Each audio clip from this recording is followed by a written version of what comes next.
वाला हूँ। चलिए, सब आज की क्लास शुरू करने से पहले हम सभी लोग आंखें बंद करेंगे, हाथ जोड़ेंगे, 3 बार उनका उच्चारण करेंगे। चलिए,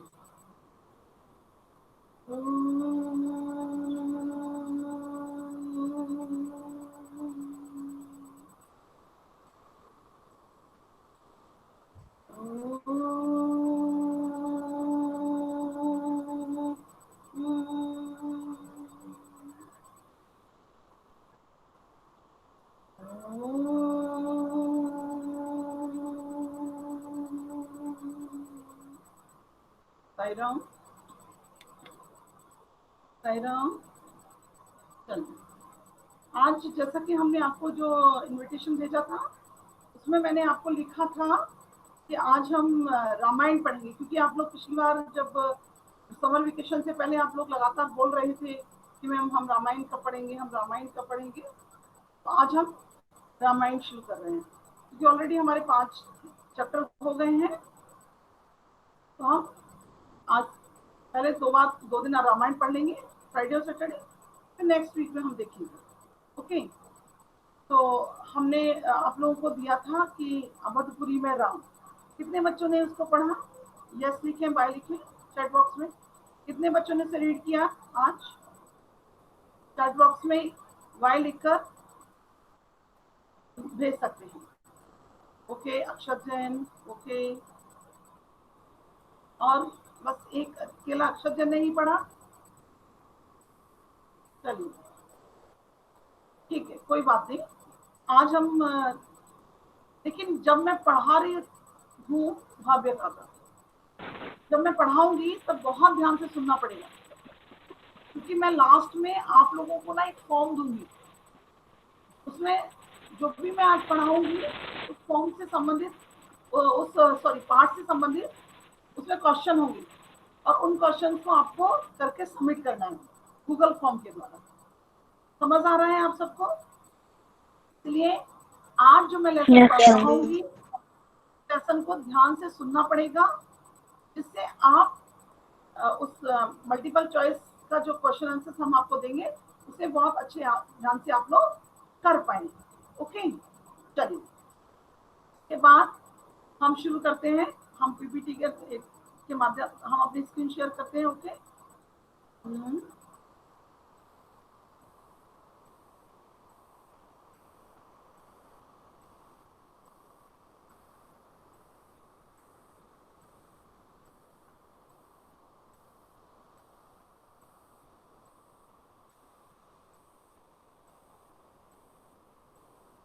हमारी स्क्रीन दिखाई दे रही है आपको?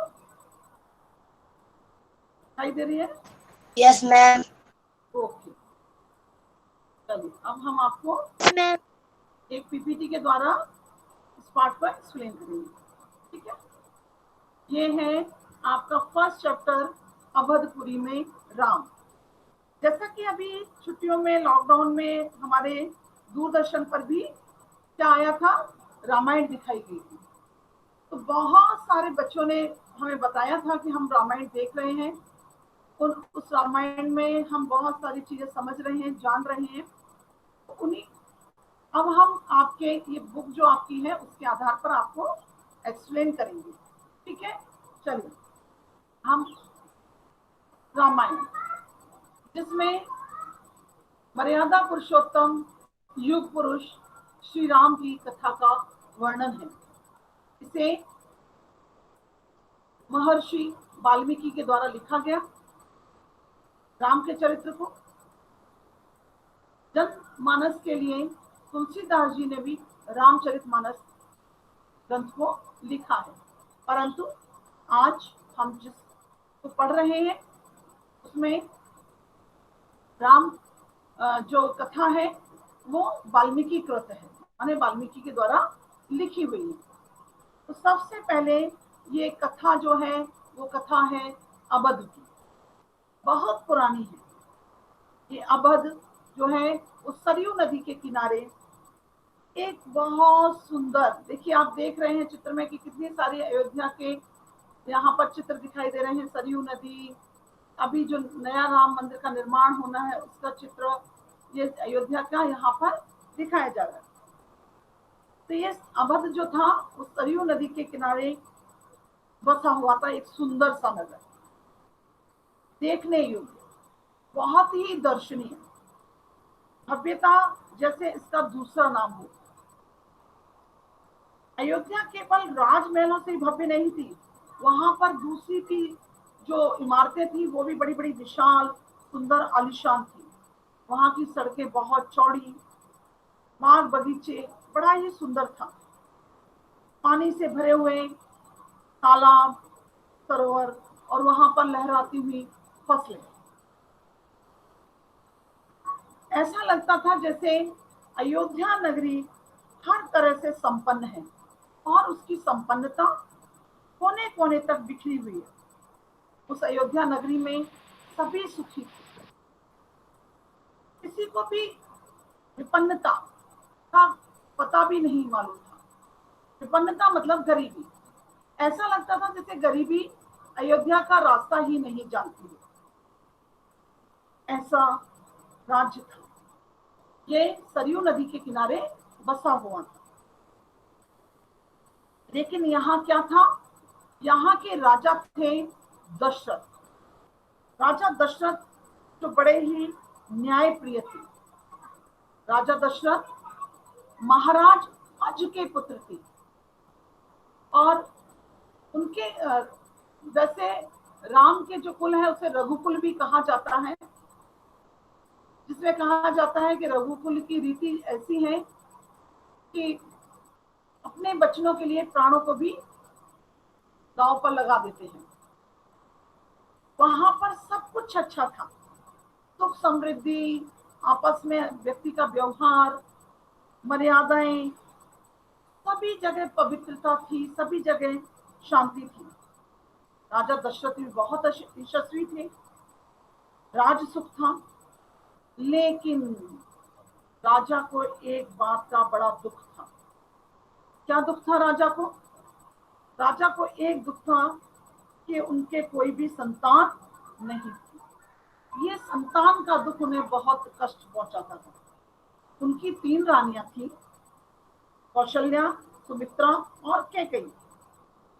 लेकिन संतान ना होने के कारण से उनको अपना जीवन बड़ा सूना सूना लगता था। अब क्या था, राजा धीरे धीरे वृद्ध हो रहे थे और उन्हें अपने राज्य के लिए एक उत्तराधिकारी चाहिए।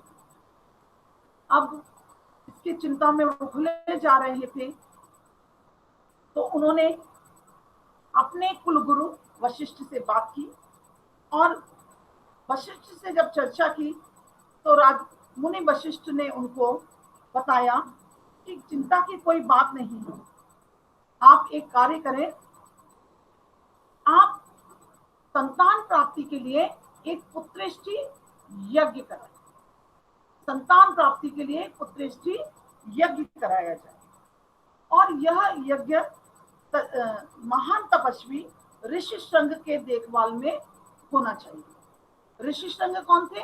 ऋषिशृंग उनके दामाद थे, उनकी पुत्री शांता के पति थे। आप लोग सुन रहे हैं? Yes ma'am. Yes ma'am. Yes ma'am. Okay, मैंने सोचा मैं ही लगातार बोले जा। समझ आ रहा है चित्रों के माध्यम से? Yes ma'am. वशिष्ठ के दामाद थे वो ऋषिशृंग। Yes ma'am. नहीं, वशिष्ठ के दामाद नहीं थे, राजा दशरथ के दामाद थे ऋषिशृंग, जो राजा दशरथ की पुत्री थी शांता। हाँ, बीच में यदि किसी को लगता है तो आप अपना माइक अनम्यूट करके क्वेश्चन कर सकते हैं।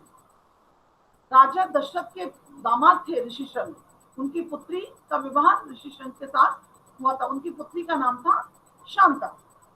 अब क्या हुआ, राजा तपस्वी ऋषिशृंग के द्वारा वहां पर पुत्रेष्टि यज्ञ का आयोजन किया गया। बहुत सारे राजाओं को उन्होंने निमंत्रण दिया, बहुत सारे राजाओं को उन्होंने बुलाया, ऋषि मुनि पधारे, बड़े ही मंत्रोच्चारण के बीच कर करके एक आहुति डाली। जब राजा दशरथ ने अंतिम आहुति उस यज्ञ में डाली, पुत्रेष्टि यज्ञ में डाली, तो वहां पर कौन प्रकट हुआ? अग्निदेव प्रकट हुए और अग्निदेव ने उन्हें आशीर्वाद दिया। आशीर्वाद में उन्होंने खीर प्रदान की और कहा कि अपनी तीनों रानियों को इसमें से खिला देना, तो आपकी जो संतान प्राप्ति की इच्छा है वो पूर्ण हो जाएगी। अब राजा जो अग्नि देवता के द्वारा दी गई खीर को उनकी पत्नी रानियों ने, तीनों रानियों ने उनको खाया और 9 महीने बाद चैत्र माह की नवमी के दिन, चैत्र माह की नवमी के दिन क्या हुआ? राम का जन्म हुआ। महारानी कौशल्या ने राम को जन्म दिया। वहीं सुमित्रा ने 2 पुत्र लक्ष्मण और शत्रुघ्न और कैकेयी ने भरत को जन्म दिया। इस तरीके से राजा दशरथ की तीनों रानियों ने पुत्रों को जन्म दिया। जैसे कौशल्या ने राम को, कैकेयी ने भरत को, सुमित्रा ने लक्ष्मण और शत्रुघ्न को जन्म दिया। चारों ओर बड़ी खुशियां ही खुशियां छा गई। राजमहल में खुशियां छाई गई। वहां पर बधाइयां गाई जाने लगी, मंगल गीत गाए जाने लगे। ऐसा लग रहा था जैसे पूरे अयोध्या में उत्सव का दृश्य है। राजा दशरथ भी बड़े प्रसन्न थे। अब उनकी चिंता दूर हो गई थी। बहुत बड़ा एक विशाल आयोजन करवाया गया जिसमें राजा दशरथ ने सबको पूरा सम्मान दिया। उन्होंने कपड़े, अनाज, धन देकर सबको विदा कर दिया। राजा दशरथ भी क्या थे? अपने पुत्रों के साथ बड़े प्रसन्न थे। उनकी लीलाओं के साथ वह बड़ी प्रसन्नता से वह उनके बचपन के लीलाओं को देखकर खुश हो रहे थे, प्रसन्न हो रहे थे, क्योंकि उनके राज्य के लिए उन्हें उत्तराधिकारी प्राप्त हो चुके थे। अब क्या हुआ? धीरे धीरे राजकुमार बड़े होने लगे। तब क्या हुआ कि उन चारों राजकुमारों को खेलता हुआ देखकर उनकी आंखें कभी उनसे दूर हटती ही नहीं थी और वे चारों भाई आपस में बड़ा प्रेम करते थे। खेल कूद में लक्ष्मण हमेशा राम के साथ रहते थे। भरत और शत्रुघ्न की एक अलग जोड़ी थी।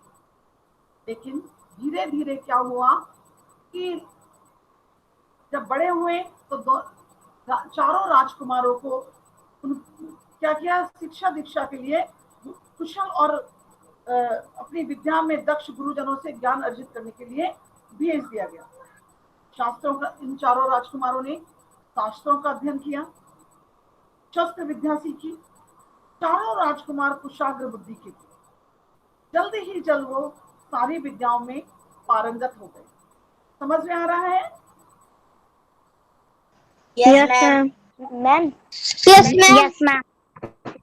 Yes, ma'am. Yes, ma'am. Okay, चलिए अब क्या हुआ? राम इसमें सर्वोपरि थे। उनमें कई अन्य गुण भी थे, विवेक, शीलता, न्यायप्रियता। दशरथ को भी राम सबसे प्रिय थे। ज्येष्ठ पुत्र होने के कारण, मानवीय गुणों के कारण भी, माने अपने बड़े पुत्र होने के कारण से भी और मानवीय होने के कारण। राजकुमार कुछ और बड़े हुए, विवाह के योग्य, नगर में उनकी चर्चा होने लगी। राजा दशरथ भी ऐसा ही चाहते थे, अपनी संतानों के लिए सुयोग्य वधुओं को। परिजनों में चर्चा पहले से ही हो रही थी, अब पुरोहितों में भी चर्चा शामिल हो गई। परंतु एक दिन अयोध्या के राजमहल में ऐसी ही मंत्रणा चल रही थी कि तभी एक द्वारपाल ने घबराया हुआ अंदर आया और उसने सूचना दी कि महर्षि विश्वामित्र पधारे हैं। महाराज दशरथ तत्काल अपना आसन छोड़कर खड़े हो गए, द्वार की ओर बढ़े और महर्षि की आगमनी की, दरबार में लाए, उन्हें ऊंचा स्थान दिया और उनका अतिथि सत्कार किया। जैसा कि आप चित्र में देख रहे हैं, अतिथि सत्कार किया। सामान्यतः कहा जाता है कि विश्वामित्र भी स्वयं राजा थे, बहुत बड़े और बलशाली। बाद में अपना राजपाट उन्होंने छोड़ दिया और संन्यास ग्रहण कर लिया और आश्रम में चले गए। वहीं उन्होंने अपना आश्रम बनाया, उनके आश्रम का नाम था सिद्धाश्रम। महर्षि के स्वागत सत्कार के बाद जब उन्होंने महर्षि से पूछा कि बताइए, आप आज्ञा दीजिए, मैं आपकी क्या सेवा कर सकता हूँ, आप अपने मन की बात कहिए, आपकी आज्ञा का पूरी तरह से पालन किया जाएगा।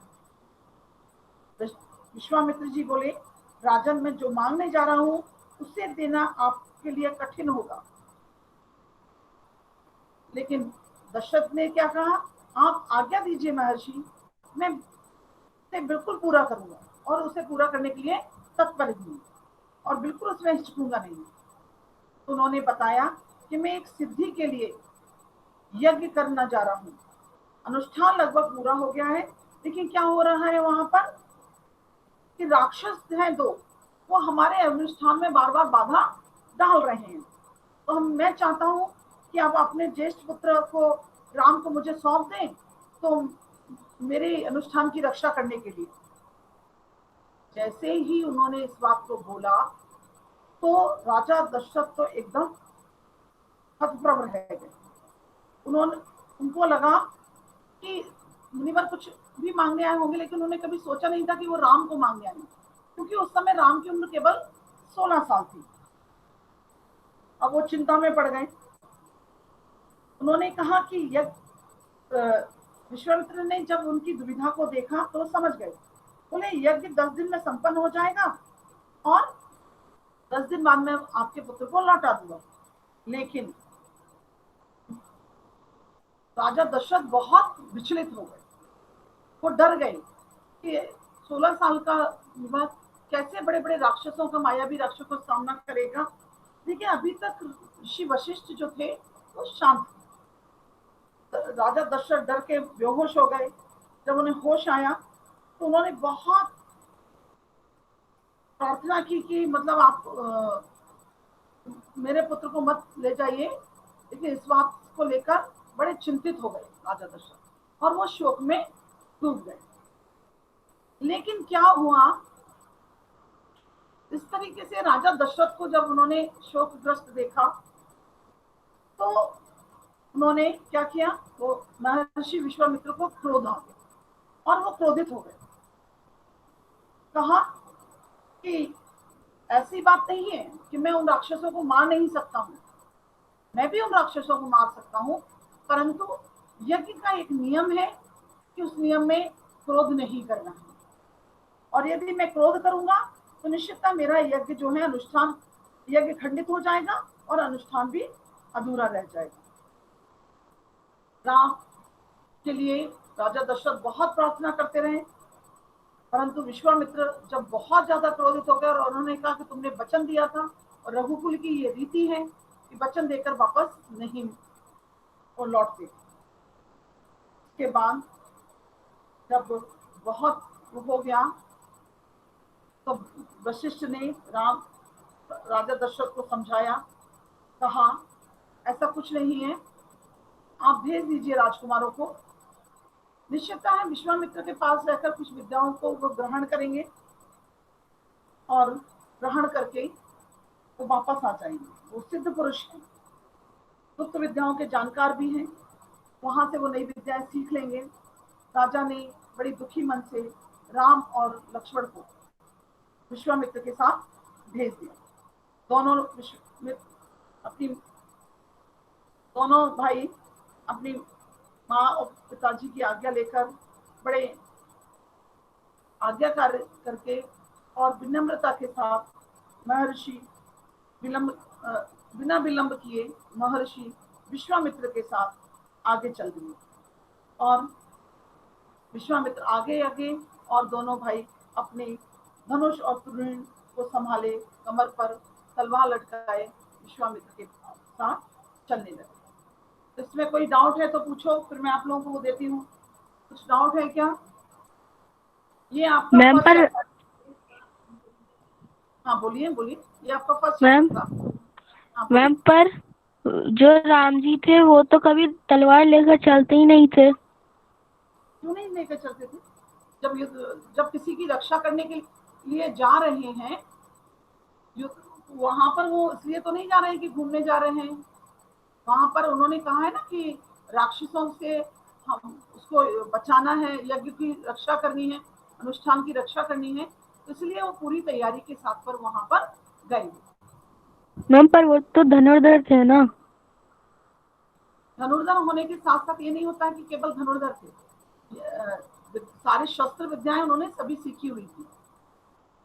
ऐसे तो अर्जुन भी धनुर्धर थे। धनुर्धर का मतलब ये नहीं होता कि सिर्फ एक ही शस्त्र में वो पारंगत थे, बल्कि वो सारे शस्त्रों में पारंगत थे। और पूछिए, आपने जो टीवी में देखा तो उनको केवल धनुष और बाण चलाते हुए ही देखा, इसलिए आप इस तरीके की प्रश्न कर रहे हैं, लेकिन ऐसा नहीं था। वो सभी विद्याओं में महर्षि वाल्मीकि कृत रामायण के अनुसार वो सभी शस्त्र विद्याओं में पारंगत थे। और किसी को प्रश्न करना है क्या? किसी को प्रश्न करना है क्या? नहीं करना? चलिए, तो मैं एक काम करती हूँ,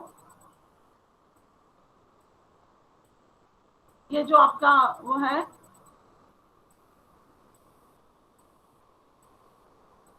तो मैं कॉपी पेस्ट करती हूँ आपके चैट बॉक्स में, ठीक है? तो आप ओपन करेंगे लिंक को, और ओपन करेंगे आप ओपन करेंगे लिंक को, और उसके बाद में जो फॉर्म आएगा आपके पास, ठीक है ना, आपके पास जो फॉर्म आएगा उस फॉर्म को आप खोलकर में जो क्वेश्चन आंसर्स दिए गए हैं आपको, उस पहुंचा आपके पास एक फॉर्म? Yes ma'am. पहुंच गया? उसको ओपन करो। ओपन किया आपने फॉर्म को? उसमें तो ईमेल मांग रहा है वो। ईमेल मांग रहा है? आप उसे ओपन तो आपने क्या जो स्कूल का ईमेल है उसमें एंट्री नहीं किया क्या? मैंने तो उसी आईडी से एंटर कर रखा है। अच्छा, खोलो एक बार, उसको क्लिक तो करो, चैट बॉक्स में जाके उसको क्लिक तो करो।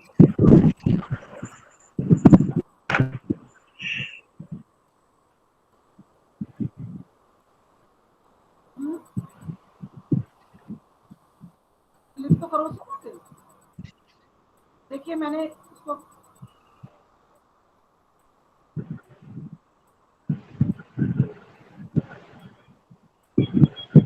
नहीं खुल रहा है किसी का भी। मैम मेरा खुल गया, गौरिक मिश्रा। ओके मैम मेरा भी खुल गया। Yes ma'am. मैम मेरा भी खुल गया। हाँ हाँ, खुलेगा खुलेगा, सबका खुलेगा।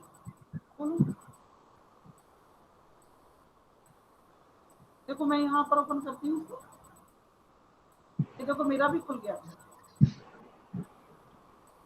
है ना। मैम मेरा नहीं खुला। बोलो, कोशिश करो।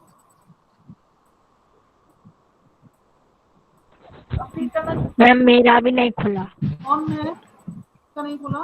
मैम अखिल। बेटा कोशिश करो, थोड़ा खुलेगा। जिन बच्चों का खुल रहा है उसको चैट बॉक्स में जाओ, चैट बॉक्स में तो आई है ना, लिंक भेजी ना मैंने, उसको क्लिक करो। मैम ईमेल मांग रहा है। तो भरो, ईमेल भर दो अपना, जो भी ईमेल आपका है, आपको याद होगा ना, ईमेल करके करो। करो तो सही, देखो।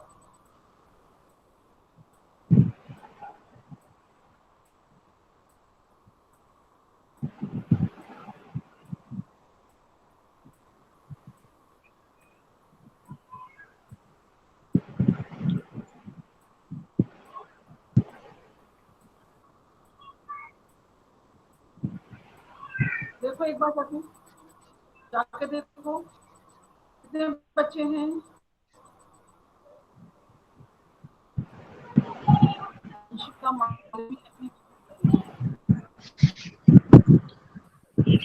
मैम इसमें तो बताया। Yes ma'am.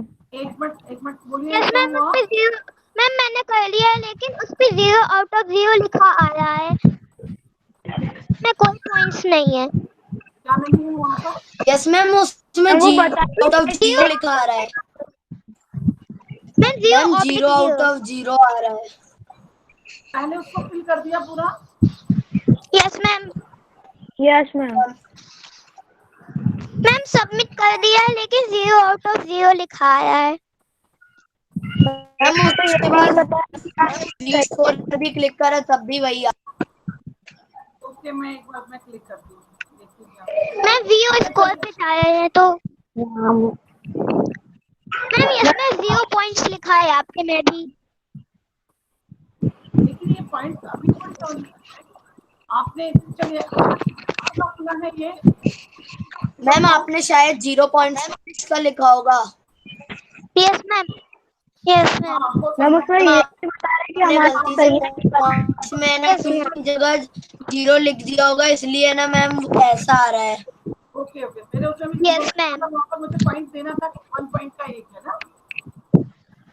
ओके मैम आप कल वापस से दे मैम वो तो देना। ये भी नहीं बता रहे कि मैम कल हम मैम आप कल दे वापस से देंगे। दे सकती हैं क्या? नहीं, चलिए आज एक काम करते हैं ना कि साई राम, साई राम, मैम आप कल बात सुन, कर देना और मैम। वापस दे देना। साई राम। मैम वो तो ये भी नहीं बता रहे हमें हमारे आंसर सही है कि गलत। Yes ma'am. Yes ma'am. Black colour का 0 में से 0 नंबर बता रहा है। यदि आप Yes, ma'am. मैं बात करूँ आगे, मैं लगातार बोल रही हूँ साई राम, है ना। चलिए देखिए, हो सकता है कुछ प्रॉब्लम आ गई होगी। मैंने आंसर इसमें फीड किए थे, मैं और एक बार यहाँ पर कर दूंगी। चलिए आज हम क्या करते हैं, यहाँ पर आपके सामने वो गूगल वो फॉर्म सामने है, हम यहाँ से वैसे ही चर्चा कर लेते हैं, ठीक है। हम वैसे ही प्रश्न पूछ लेते हैं, आपको आइडिया लग जाएगा कि हमने कितने प्रश्नों के उत्तर ओके दिए। मैम। जैसे अयोध्या नगरी किस नदी के किनारे बसी थी? मैम सही। Saryu. Saryu. Okay ma'am Saryu. Sorry, Saryu. उसके बाद राजा दशरथ के पिता का नाम क्या है? राजा सगर। मैम राजा अज। मैम राजा राजा अज। अज। मैम राजा अज। देखिए एक बार आंसर आपने दे दिया ना, बस मैंने सुन लिया, आपने आंसर दे दिया, मैंने सुन लिया। ओके, बार बार रिपीट नहीं करो आंसर, क्योंकि मुझे मालूम है कि आवाज आती है। आप पहले भी आंसर दे सकते हैं। उसके बाद राजा दशरथ की रानियां थी कौशल्या, तीनों। तीनों। संतान प्राप्ति के लिए कौन सा किया गया था? पुत्रेष्टि यज्ञ।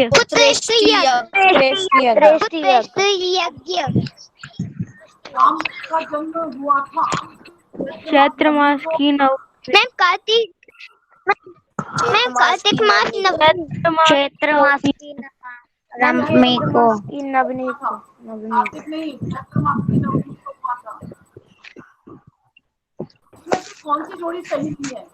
मैम राम पुत्र कैकई। राम रानी सुमित्रा। मैम रामपुत्र कैसे? ऋषि विश्वामित्र दशरथ क्या मांगने आए थे? राम। राम। ऋषि विश्वामित्र के आश्रम का नाम, आश्रम क्या था? सिद्धाश्रम। प्राप्ति के लिए किए गए यज्ञ, किसकी देख रेख में यज्ञ हुआ था? ऋषि संघ। विश्वामित्र। ऋषि संघ। ऋषि संघ। राम के कुलगुरु कौन थे?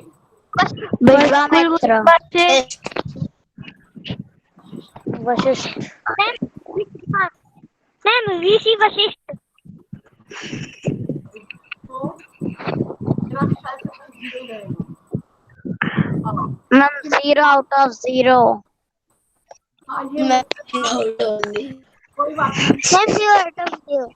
ना, कोई बात नहीं, अभी ये थोड़ा सा हुआ है ना, कोई बात नहीं।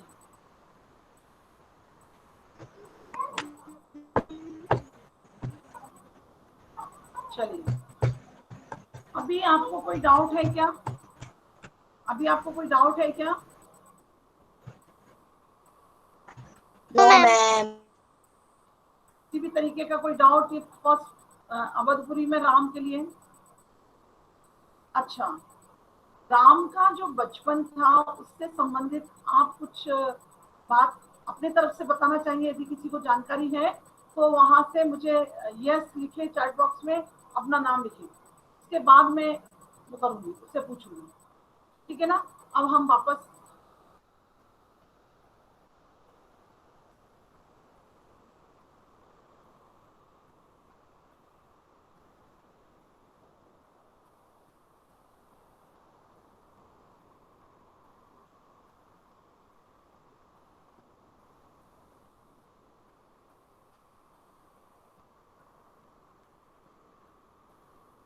चलिए चलिए बताइए।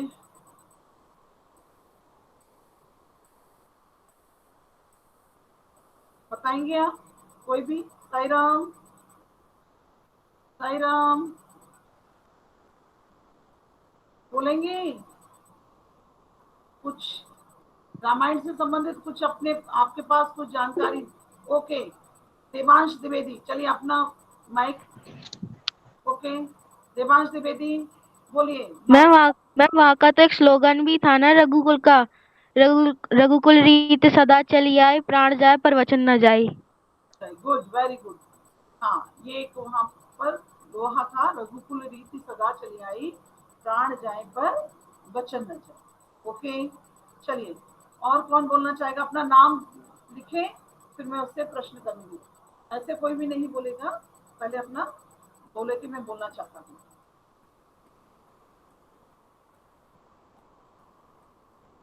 भाई क्या हुआ, सारे लोग चुप हैं? आप लोगों ने गर्मियों में जो दूरदर्शन पर रामायण आ रही थी उसको देखा था? हाँ या yes no? Ma'am, yes ma'am, yes ma'am. Yes ma'am, और yes ma'am. Yes ma'am, yes ma'am. Ram Ram के बचपन में कुछ ऐसा हुआ हो जो अभी इसमें वर्णन नहीं आया हो, तो वो चीज आप लोग कर सकते हैं क्या? बता सकते हैं कुछ इस पाठ में नहीं बताया गया, लेकिन ऐसा हमने जो रामायण देखी थी उसमें बताया गया था। मैम हाँ, मैम राम के पास मैम एक कौवा भी तो आया था मैम। हाँ, एक कौवा था, तो उनकी मैम उसने हाँ बोलिए। हाँ, मैम राम से वो छीन लिया था मैम, तो राम रोने लगे थे। हाँ, यस मैम। और कुछ? आरुष है, कुछ बोलना चाहते हैं? बोलिए आरुष। मैम जो राम की दादी थी उनका नाम इंदुमती था, और उनकी मौत जो नारायण की माला से फूल गिरने से हो गई थी। चलिए, गुड, वेरी गुड। चलिए, और किसको जानकारी है कुछ?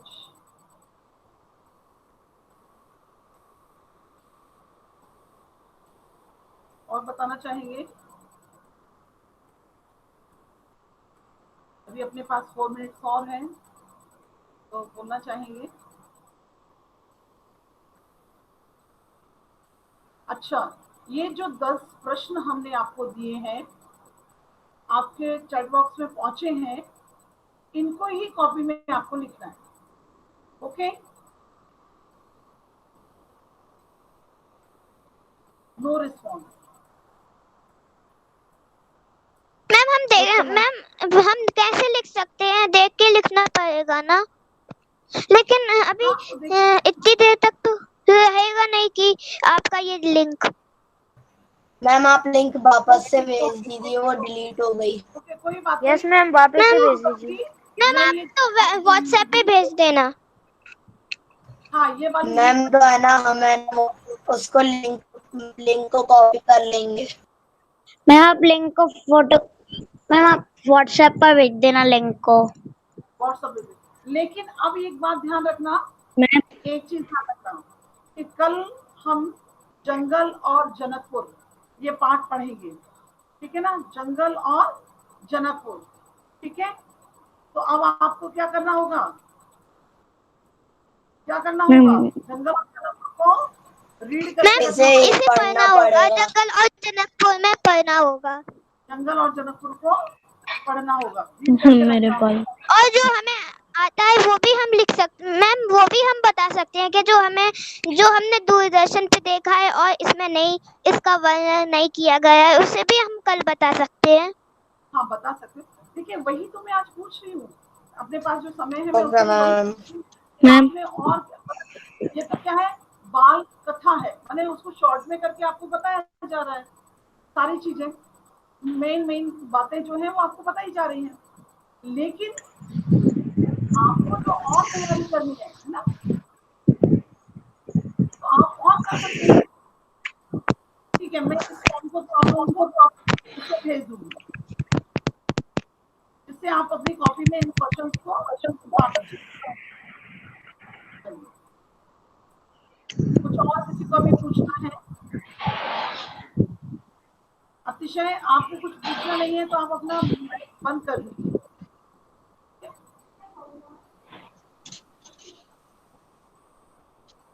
देवांश द्विवेदी आप भी अपना माइक बंद कर दीजिए, आपका भी माइक खुला हुआ है। मैम मुझे कुछ बताना है। मैम मुझे भी कुछ बताना है। ठीक है, पहले देवांश को बताने दीजिए, फिर आरुष आप बताइएगा। चलिए फर्स्ट देवांश, चलिए बोलिए देवांश। मैम जो जटायु और संपाति जो दो भाई थे वो दोनों एक दिन सूरज के पास जा रहे थे, हाँ तब जो संपाति थे, जो जटायु थे वो तो वापस धरती पर आ गए थे, पर जब संपाति सूरज के पास पहुंचे तो उनके पंख जल गए और वो जमीन पे आके वापस गिर गए थे, और फिर उन्होंने बाद में हनुमान जी की मदद करी थी। हाँ, संपाति के पंख जल गए थे और जटायु ने भी सीता की रक्षा रावण से बचाते हुए, रावण का रथ को छत्र करते हुए, उन्होंने भी, रावण ने भी जटायु के भी पंख काट दिए थे, जिससे उनकी मृत्यु हो गई थी।